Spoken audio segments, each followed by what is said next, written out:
हम लोग का क्या है कि जैसे बिहार स्पेशल का हम लोग क्लास शुरू करेंगे तो तत्काल में 2-3 दिन आप लोग देख लीजिए, है ना। देखना क्या है कि कम से कम आज आपको यह तय हो जाएगा, समझ पाएंगे आप कि हमको बिहार स्पेशल में किन किन टॉपिक को किन किन सेक्शन पे हिट करना है।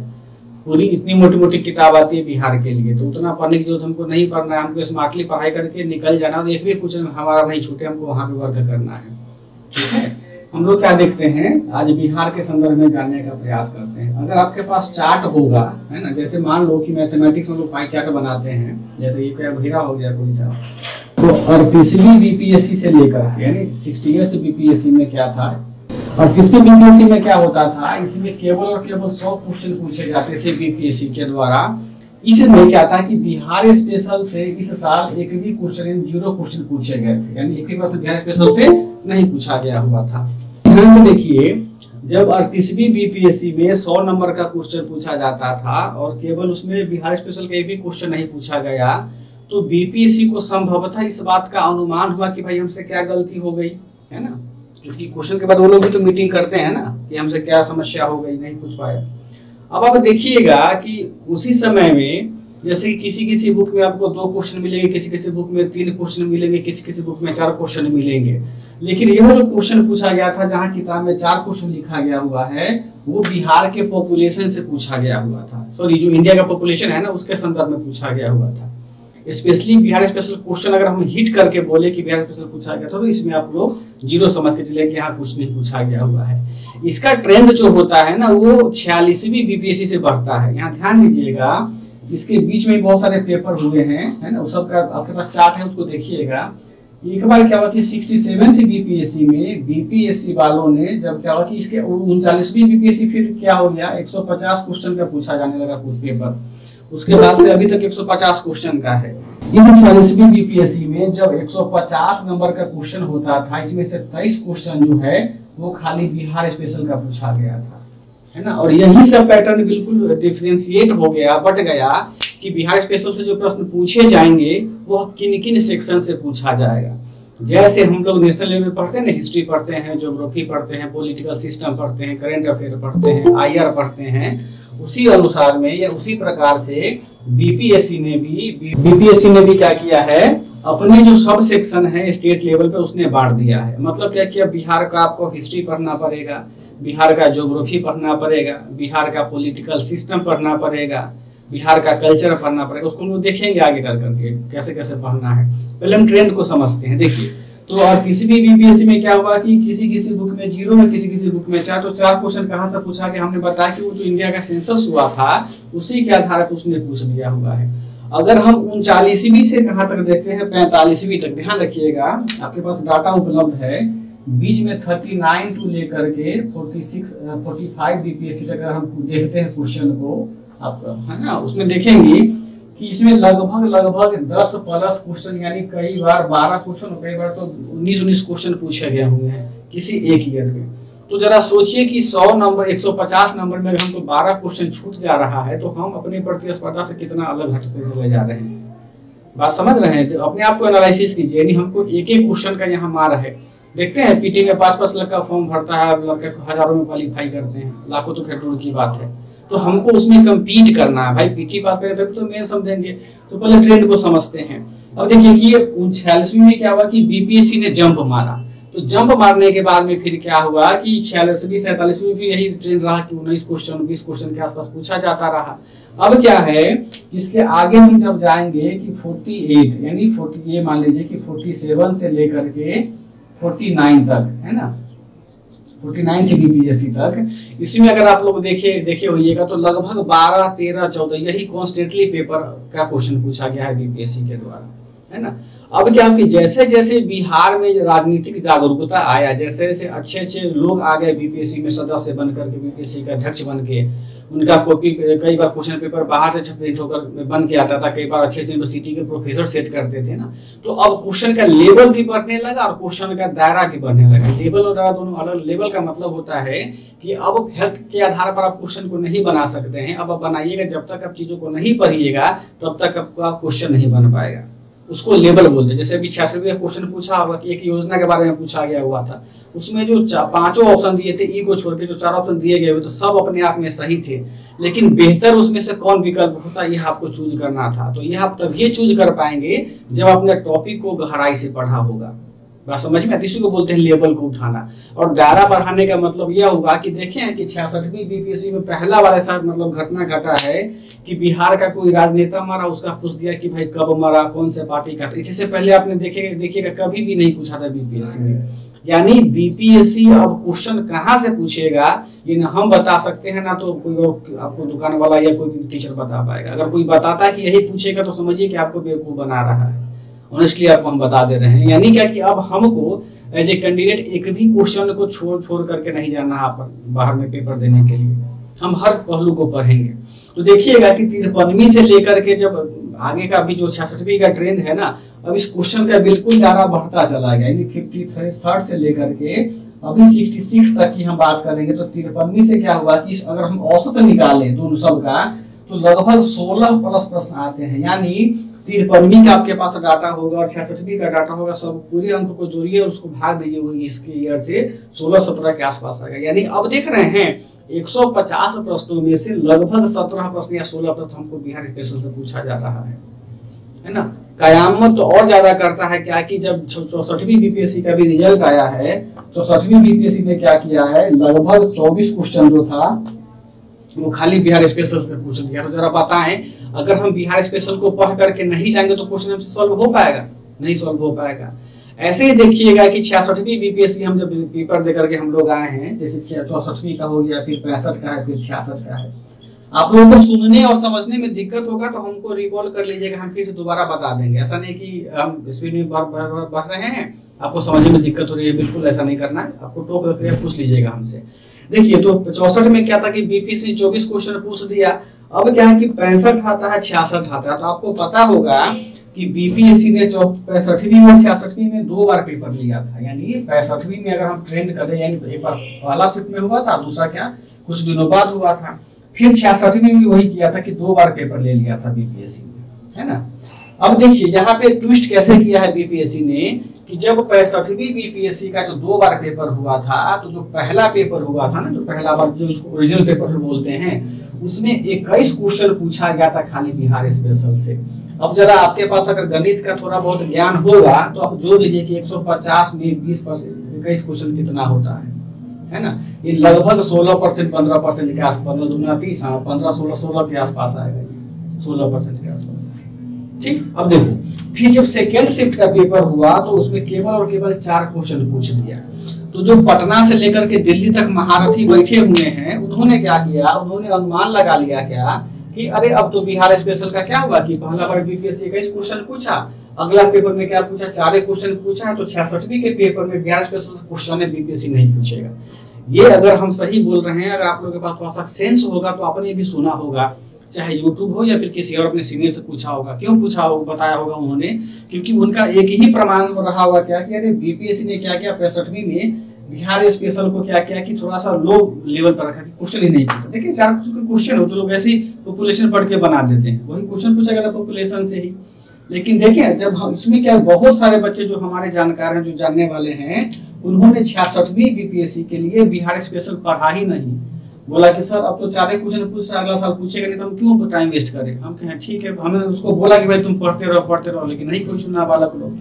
लेकिन देखेंगे कि 66वीं बीपीएससी जब भी आप पेपर देखे होइएगा तो बीपीएससी ने अब यहाँ पर ट्विस्टिंग कर दिया क्या कि बीपीएससी अब यहाँ पर 21 क्वेश्चन पूछ लिया। जो बच्चे जो पुराने बच्चे थे, वो पुराने बच्चे तो यहाँ से निकल गए। बीपीएससी मान चलो कि जो बिहार के लिए पढ़ा होगा, लगातार देख रहे हैं 63वीं 64वीं अगर पेपर कोई बच्चा दे रहा होगा तो उसने बिहार स्पेशल को पढ़ा होगा, तो उनका पेपर तो अच्छा गया। लेकिन जो नए बच्चे क्वालिफाई किए हैं वो केवल करेंट अफेयर और जीएस के दम पे क्वालिफाई किए, क्योंकि 41 क्वेश्चन पूछा था करेंट अफेयर से, है ना, तो निकल गए। लेकिन जो बच्चों ने बिहार स्पेशल को छोड़ा तो देखे होइएगा, हमारे जानने में बहुत लोग सब बैठ के रो रहे होंगे, हमने तो पढ़ा ही नहीं है। यानी बिहार स्पेशल के टॉपिक को अगर हम छोड़ करके अपनी तैयारी करना चाहें तो नहीं कर पाएंगे। और ध्यान रखिएगा बिहार स्पेशल के लिए जरूरत होता है 2 चीजों का, कि एक होता है हमारा फैक्ट का और दूसरा होता है कंसेप्ट का, है ना, कंसेप्ट का। आपको बहुत सारी ऐसी किताबें मिलेंगी बाजार में जहाँ पे फेंक फेंक दिया हो है ना। इसको अगर हम 100 मान लेते हैं तो कम से कम हमको क्या है इस बार के लिए 25% क्वेश्चन जो है हमको बीपीएससी हम मान करके चलते हैं कि 25% क्वेश्चन पूछेगा। यानी क्या हम यह मानकर चलते हैं कि 67th बीपीएससी में इस बार हम लगभग 30 क्वेश्चन को तैयार करके जाएंगे। आप पूछो कि कहाँ से पूछते हैं, अपने आप को हम प्रिपेयर करके जाएंगे, किसी प्रकार का पछतावा ना रहे कि हम क्वेश्चन को हल नहीं कर पाए, सॉल्व नहीं कर पाए। आई बात समझ में? ये आपको तब आएगा जब आप कॉन्स्टेंटली किसी अच्छे किताब से पढ़ेंगे या किसी अच्छे मतलब मानक पुस्तक हो गया, मानक टेस्ट हो गया, उनके माध्यम से आपको जानकारी इकट्ठा करना होगा, तभी आप इसको कर पाएंगे। ये हुआ कि ट्रेंड की मतलब दिमाग में बैठा लो सारे बच्चे कि हमको कम से कम 30 क्वेश्चन के लेवल तक को जाना है।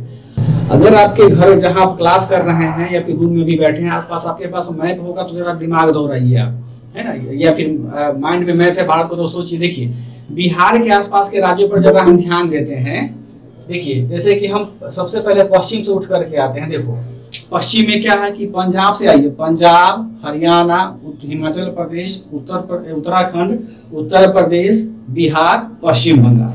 जो गंगा के मैदान है पहले उसी में हम आते हैं। हमने क्या कहा सुनो ध्यान से, पंजाब, हरियाणा, हिमाचल प्रदेश, उत्तराखंड, उत्तर प्रदेश, बिहार।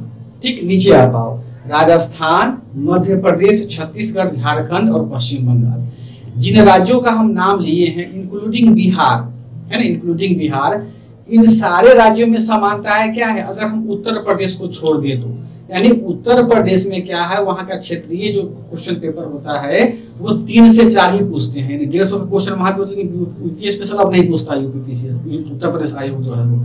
लेकिन बाकी जो झारखंड हमारा है, पश्चिम बंगाल है, हिमाचल प्रदेश है, पंजाब है, उत्तराखंड है, राजस्थान है, छत्तीसगढ़ है, मध्य प्रदेश है, इन सब ने क्षेत्रीय क्वेश्चन की भारिता को रखा, यानी वो रीजनल लैंग्वेज से पूछे ही पूछते हैं। यहाँ पर राजस्थान का पेपर आप लोग देते हुए देखिए, राजस्थान का वहाँ हिस्ट्री पूछता है, कल्चर पूछता है, तो बिहार क्यों अलग रहे? ये ट्रेंड अभी नहीं चेंज बदलेगा, कम से कम 3-4 साल तो नहीं बदलने वाला है बीपीएससी। जैसे यूपीपीसीएस ने क्या किया, अपने आप को यूपीएससी की तरह ढाल लिया, लेकिन बिहार को ऐसे बदलने में वक्त लगेगा अभी। तो इसलिए दिमाग से इस शंका को हटा दीजिएगा कि अगली बार बीपीएससी बिहार स्पेशल से प्रश्न नहीं पूछेंगे। वो दुर्घटना अगर हो गई आयोग में वो अलग की बात है। तो आपको फ्रेमिंग रखो दिमाग में कि क्वेश्चन हमको 30 तक का हिट करने का हम लेके चलेंगे। अब हमारे पास समस्या यह उत्पन्न होता है या विद्यार्थियों के पास में कि बिहार स्पेशल के जो क्वेश्चन पेपर होते हैं वह आयोग कहां से चुनता है और किस सोर्स से चुनता है।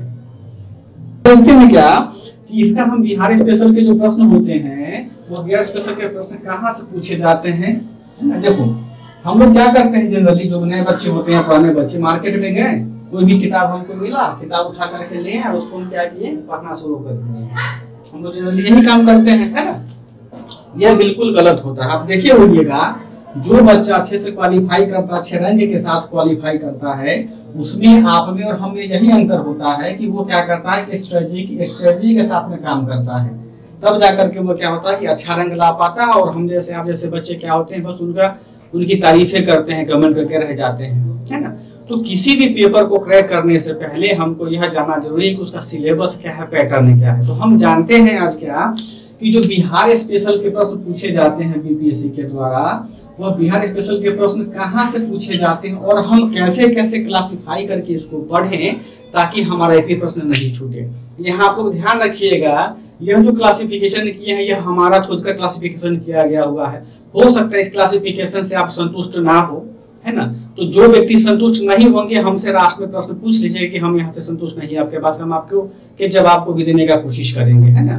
क्योंकि हमने ऐसा बिहार का कोई भी टॉपिक नहीं छोड़ा है जहां से हमने इसको क्वेश्चन को नहीं उठाया, यहाँ पे सिनेरियो को हमने नहीं दिखाया है आपको, है ना। तो ध्यान दीजिएगा, थोड़ा पेशेंसली आप लोग अच्छे से पढ़े, फिर हम लोग आगे चर्चा करते हैं। ठीक, देखिए अगर हम बिहार स्पेशल के पैटर्न को जो भी हमने क्या किया कि 38वीं से लेकर के 66वीं बीपीएससी तक का जितने भी क्वेश्चन स्पेशल से पूछा गया है ना, सब पे हमने काम किया है। तो सबकी मेरे पास डाटा भी है और हम उस आधार पे जो चार्ट अभी बना रहे हैं उस चार्ट को कोशिश कीजिएगा आप लोग भी ड्रॉ कर ले, ताकि वो चार्ट आपके दिमाग में जब बैठ जाएगा ना तो दिमाग से आपका जो होता है ना कि भारी बन होता है वो हट जाएगा, खास करके बिहार स्पेशल को लेकर के, क्योंकि वो भी आपको माइंड में चला आएगा कि हमको कैसे कैसे बिहार का पढ़ना है। देखिए तो बिहार स्पेशल के जो टॉपिक होते हैं उसको हमने 4 भागों में बांटा है ना। ये मेरा खुद का क्लासिफिकेशन मैं फिर दोहरा रहा हूँ, यानी हम 4 क्लासिफिकेशन करके इसको पढ़ने का प्रयास करेंगे। सबसे पहले जो हमारा टॉपिक होगा वह होगा हमारा बिहार का हिस्ट्री। देखिए 4 सेक्शन में हम बांटते हैं ताकि अब हम देखते हैं कि क्वेश्चन यहाँ से कैसे हम पुट अप करते हैं बीपीएससी वाले, है ना। सबसे पहला का क्वेश्चन हमने लिया है हिस्ट्री, यानी हम लोगों ने क्या देखा है, इतिहास, जिसका सबसे ज्यादा वेटेज होता है। पॉलिटिकल सिस्टम होता है, उस पॉलिटिकल सिस्टम के आधार पर हम क्या करते हैं, जो राजनीति से जुड़ा हुआ मुद्दा होता है, वाद होता है, विवाद होता है, जो टॉपिक होते हैं उसको इसमें पढ़ा जाता है ना। तो इसको हम लोग क्या लिखते हैं, राजनीतिक व्यवस्था, है ना, राजनीतिक व्यवस्था, इसको हिंदी में वो कहते हैं। यानी बिहार स्पेशल के लिए हमको पॉलिटिकल सिस्टम को पढ़ना होता है। ठीक, अगला टॉपिक हमारा आता है बिहार, ये ज्योग्राफी, है ना। ज्योग्राफी किसका, तो बिहार का। ध्यान रखिएगा सारे हम बिहार के संदर्भ में बात कर रहे हैं। और इसमें क्या एक और इश्यू आता है हमारा करेंट अफेयर्स का, है ना, समसामयिक होंगे तो उसको नोट करना। अब हम सबसे पहले देखते हैं क्या कि हिस्ट्री को हम क्लासिफाई करते हैं। केवल हम इतिहास अगर हम कह देंगे तो इतिहास कह देने मात्र से हमारा आपका पेट तो नहीं भरेगा भाई, इतिहास में इतने सारे सेक्शन है, हम उसको कैसे पढ़ेंगे, है ना। तो सारे बच्चे ध्यान से सुनिएगा कि इतिहास को हमने क्या किया है, हम लोगों ने 4 भागों में बांटा है इतिहास को। और उस चारों भाग, देखो आपने बिहार कहीं से पढ़ा होगा ना, देखिएगा हम क्लासिफिकेशन करेंगे ना, आपको बहुत सारा क्वेश्चन खुद ब खुद रिकॉल होता चला जाएगा। अरे मैंने ये टॉपिक यहाँ पढ़ा है, हमने कुछ यहाँ पढ़ा, बहुत सारे क्वेश्चन आपको याद हो जाएंगे, है ना। तो देखिए यहाँ पे हमने क्या किया है, हिस्ट्री को हम लोगों ने 4 भागों में बांटा है। यहाँ पर देखिए, है ना, इसको अभी हम छोड़ते हैं, पहले हम हिस्ट्री को उठाते हैं। ठीक, देखो तो हिस्ट्री का जो है वो सबसे पहला क्वेश्चन हम लेते हैं एंशिएंट हिस्ट्री, यानी बिहार का जो हमारा इतिहास है ना, एंशिएंट यानी प्राचीन, प्राचीन बिहार का इतिहास, है ना, बिहार का इतिहास, एंशिएंट हिस्ट्री ऑफ बिहार। पहला सेक्शन हमने क्या एंशिएंट का लिया। दूसरा हमने सेक्शन लिया मेडाइवल का, यानी मध्यकालीन बिहार। देखो क्वेश्चन कहां से पूछा जाता है, बिल्कुल हम एक एक पॉइंट को बताएंगे, आप लोग कहीं परेशान होने की जरूरत नहीं है। एक चीज हमारा आता है कौन सा, कल्चर। कल्चर का मतलब हो गया हमारी संस्कृति, और अगला चीज जो हो गया हमारा फ्रीडम मूवमेंट। फ्रीडम मूवमेंट यानी क्या है, स्वतंत्रता आंदोलन। आप देखिएगा जो हमने कहा है अभी कि हमको बीपीएससी 30 क्वेश्चन पूछा जाता है। अगर आपने बीपीएससी के प्रीवियस ईयर के क्वेश्चन पेपर को देखा होगा तो देखा होगा क्या कि उसमें से लगभग 7 से 8 प्रश्न ऐसे होते हैं जो हमारे फ्रीडम मूवमेंट से होता है। यानी इस क्लासिफिकेशन में जो फ्रीडम मूवमेंट वाला चैप्टर हमारा टॉपिक है, ये सबसे ज्यादा महत्वपूर्ण होता है। देखते हैं ना कि बिहार में असहयोग आंदोलन हुआ तो इसमें कौन महिला कहाँ से पार्टिसिपेट किया, बिहार में छठ पूजा हुआ तो आंदोलन के समय में कौन सा एक डगरा सा, आप लोग समझते हुइएगा, वो डगरा का कौन, राहुल संख्या छपरा में बनाए थे, पूछ दिया कि भाई वो डगरा कौन चलाया था वहां घूम घूम करके। तो बहुत सारे जो मूवमेंट होते हैं, जो भी चाहे बिरसा आंदोलन हो, संथाल हो या कोई अन्य विद्रोह हो, सबको इसमें हम इंक्लूड करके क्या करेंगे, पढ़ने का प्रयास करेंगे। अब हम देखते हैं क्या कि हमारे जो एंशिएंट बिहार है, उस एंशिएंट बिहार से क्वेश्चन कहाँ से पूछता है बीपीएससी। ध्यान रखिएगा कि एंशिएंट हिस्ट्री जो है वो एंशिएंट हिस्ट्री ऑफ बिहार से क्वेश्चन कहाँ से पूछा जाता है। 2 टॉपिक तो सारे बच्चों को पता है क्या, इस 2 टॉपिक में अभी देखो इसको क्लासिफाई हम करते हैं। तो सबसे पहला टॉपिक हमारा आता है जैनिज्म। जैनिज्म यानी क्या कि जैन धर्म के बारे में, चूंकि धरती है वहां बिहार हमारी, तो इसलिए जैन के विषय में पूछा जाता है ना। अब देखो, अब दूसरा पूछा जाता है बुद्धिज्म, है ना, बुद्ध के बारे में पूछा जाता है। यहाँ ध्यान रखिएगा सिंधु घाटी की सभ्यता, जो भी सभ्यता पढ़ते हैं ना, वो हमारा कोर एरिया हो गया किसका, जीके का। उसका चर्चा यहाँ नहीं करना है हम लोगों को, माथा भी नहीं खपाना है और ज्यादा हमको समझना भी नहीं कि हम उसको में करें। ठीक, अब देखो जैनिज्म हो गया, बुद्धिज्म हो गया, और उसी के समय में क्या होता है कि राइज ऑफ इस्लाम होता है ना, राइज ऑफ इस्लाम, यानी जो मुस्लिम धर्म का उदय होता है उसके संदर्भ में भी बिहार में कुछ मुस्लिम आंदोलनकारियों का हम लोग नाम पढ़ेंगे, कुछ मुस्लिम मौलवियों का नाम पढ़ते हैं, है ना। राइज ऑफ इस्लाम यानी इस्लाम का उदय। देखिए ध्यान रखिएगा, अगर आप लोग पढ़े होइएगा ना तो देखिएगा बिहार में जो भी स्वतंत्रता आंदोलन हुए हैं, मतलब आगे की ओर बढ़कर, आगे मतलब क्या कि जो ज्यादा पार्टिसिपेशन किया हुआ है उसमें सबसे महत्वपूर्ण था बिहार में मुस्लिमों का योगदान। अगर बिहार के स्वतंत्रता आंदोलन में बिहार के मुस्लिम योगदान नहीं करते तो बिहार से कोई भी क्रांतिकारी का इतिहास जो हम पढ़ रहे हैं वो हम अभी इतिहास होता ही नहीं। चाहे पीर कोई भी आंदोलन ले लीजिए, पटना का जितना जमीन जो है ना सब बड़े बड़े मुस्लिम लोगों का था, उन्होंने दान कर दिया। लो तुम अपना हवेली दान कर दिया, मस्जिद दान कर दिया, घर दान कर दिया कि लाओ क्रांतिकारी लोग यहाँ बैठेंगे और युद्ध करेंगे, है ना। तो इस्लाम धर्म में कभी भी बिहार का इतिहास को इस्लाम वीडियो दिखाई नहीं दे रहा प्रॉपर रूप से। आप लोगों को भी दिक्कत हो रही है वीडियो देखने में? बिहार नमन का केवल लोगो आ रहा है। अच्छा ठीक है सर, आपने वो आपके पास देखिए ऑप्शन होगा ना वो वीडियो कटिंग का, आपने उसको क्लिक किया है? हाँ तो सर। अरे भाई साहब, आपके पास मोबाइल का स्क्रीन होगा, यहाँ पे 2-4 कॉलम होते हैं, उसमें कैसा लोगो होता है? देखिए ऐसा लोगो दिया होगा, है ना, कॉलम होता है। हाँ, वीडियो कैमरा का कॉलम होगा, वो कटा होगा, ऐसे देख रहे हैं, उसको छू दीजिए, टच कीजिएगा तो खुल जाए, सिम वाली बात हो जाएगी, खुल जाएगा। खुल गया? खुल गया यार? ये तो सर अपना वीडियो देखने के दिखाने के लिए है ना सर। कौन सा? नहीं ऐसा नहीं है, उसमें दोनों दिखता है। हालांकि वो आपका इशू होगा, डिस्कनेक्ट करके उसको रिकनेक्ट कर दीजिएगा, ठीक हो जाएगा। वो नेटवर्क का इशू होगा, ये कुछ नहीं है। मेरे साथ जब हुआ था तो ऐसा एक बार रिकनेक्ट किए तो हो गया। देखिए चलिए अब आप लोग शांत हो जाए। देखिए थोड़ा सा, अब जैनिज्म हो गया, बुद्धिज्म हो गया, राइज ऑफ इस्लाम हो गया, और एक महत्वपूर्ण क्या जहाँ से क्वेश्चन पूछा जाता है, देखिए सबसे महत्वपूर्ण है महाजनपद। देखे है ना, महाजनपद से भी क्या करता है कि बीपीएससी क्वेश्चन पूछ देता है। क्या पूछता है कि इसका राजधानी कहाँ था, इसको कौन दाता थे। तो ये तो कॉमन चीज है। तो 12 महाजनपद आप याद कर लीजिए, खास करके बिहार में जो है उनको पढ़ लीजिए, उससे हम लोग का क्या हो जाएगा, काम हो जाएगा। जिनको जाना है जल्दी निकल जाओ, अप डाउन इनकमिंग आउटगोइंग मत करो क्लास में, है ना। अब देखिए महाजनपद हो गया, इसके बाद एक और महत्वपूर्ण टॉपिक है जहाँ से पूछा जाता है, वो है हमारा मगध एम्पायर, है ना, मगध साम्राज्य। क्योंकि भाई मगध का मतलब है, वो तो समझते हैं लोग बिहार, उसको छोड़ करके तो हम आगे बढ़ नहीं सकते हैं, है ना। तो मगध में पूछा जाता है। अब जरा सोचिए आप लोग कि अगर हम जैनिज्म पढ़ लें, बुद्धिज्म पढ़ लें, महाजनपद पढ़ ले, मगध पढ़ ले, तो खुद अपने दिल पे हाथ रख करके बोलिए इससे कितना क्वेश्चन बन जाएगा आपका। कम से कम 2-3 क्वेश्चन तो बन ही जाएगा ना जी। इस बार भी देखिए पूछा था जैनिज्म से, बुद्धिज्म से 200 क्वेश्चन पूछा था पीटी में। यानी हर साल क्या होता है, बीपीएससी क्वेश्चन पूछता है इन टॉपिक से। देख रहा है कि केवल एंशिएंट हिस्ट्री को अगर हम पढ़ लेंगे तो जैनिज्म बुद्धिज्म से, इन 2 ही टॉपिक से हमको बिहार का भी टॉपिक कवर हो जाएगा हिस्ट्री का, और जो नेशनल लेवल का जीके है हमारा वो भी टॉपिक कवर हो जाएगा। ठीक, अब देखिए इसके आगे हम और जाते हैं तो बिहार में गुप्त एम्पायर के बारे में भी पढ़ना पड़ता है। हालांकि क्या है कि गुप्त के विषय थोड़ा सा कम है, लेकिन क्या करना कि टॉपिक है तो भाई पढ़ना तो पड़ेगा ही हमको। अब इसी में क्या करता है कि जैसे कि हम लोग मगध पढ़ा, गुप्ता पढ़ा, एक और टॉपिक हमको आता है मौर्य एम्पायर, है ना, मौर्य। इसमें सबसे महत्वपूर्ण क्या चीज होता है समझ लीजिएगा कि हमसे गुप्ता पढ़वाता है बीपीएससी, मौर्य एम्पायर पढ़वाता है, और साथ साथ में क्या पढ़वाता है, इसके पोस्ट भी पढ़वाता है। पोस्ट का मतलब पोस्ट गुप्ता पीरियड या फिर पोस्ट यानी मौर्य साम्राज्य के बाद का काल और गुप्त साम्राज्य के बाद का काल, दोनों भी हमको पढ़वाता है बीपीएससी। तो इन एंशिएंट टॉपिक को अगर हम कर लेते हैं अच्छे तरीके से ना, तो याद रखिएगा बिहार को तो तैयार हो ही जाएगा, साथ साथ में आपका जो नेशनल लेवल का एंशिएंट हिस्ट्री है, सिंधु घाटी और वैदिक ये सभ्यता को छोड़ करके, वो भी आपको तैयार होगा। केवल आपको सिंधु पढ़ना पड़ेगा, वैदिक एरा पढ़ना पड़ेगा, है ना। इसी से आपका क्या होगा, बहुत सारे टॉपिक कवर हो जाएंगे।